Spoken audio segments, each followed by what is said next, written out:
यानंतर बघूया पुढची एक ब्रेकिंग बातमी। किशोरी पेडणेकर यांची आज 7 तास ईडीनं चौकशी केलेली आहे। संदीप राऊतांची देखील आज चौकशी झालेली आहे। कोरोना काळातील कथित बॉडी बॅग घोटाळा प्रकरणामध्ये किशोरी पेडणेकरांची चौकशी झाली। दुसरीकडे कथित खिचडी घोटाळा प्रकरणी संदीप राऊत यांची ईडी चौकशी झालेली आहे।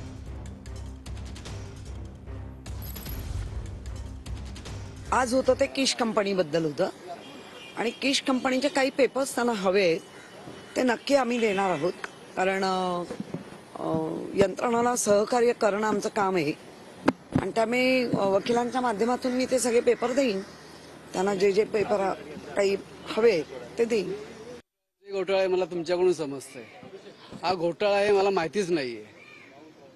या कोरोना काळामध्ये 2 वर्षामध्ये लोकांची अवस्था मलाच नाही तर अख्ख्या जगाने पाहिलेली आहे आणि त्या 2 वर्षांमध्ये जी आम्ही एक सोशल वर्कर म्हणून आम्ही जी मदत केली आहे गोरगरिबांना, त्याला जर तुम्ही घोटाळा म्हणत असाल तर ते फार चुकीचं आहे। ईडीने विचारलेल्या प्रत्येक प्रश्नाला मी व्यवस्थित उत्तर दिलेलं आहे आणि त्यांना सांगून आलोय की जेव्हा जेव्हा माझ्या सहकार्याच्या मदतीची गरज भासेल तुम्हाला, तेव्हा मी तुम्हाला सहकार्य करेन।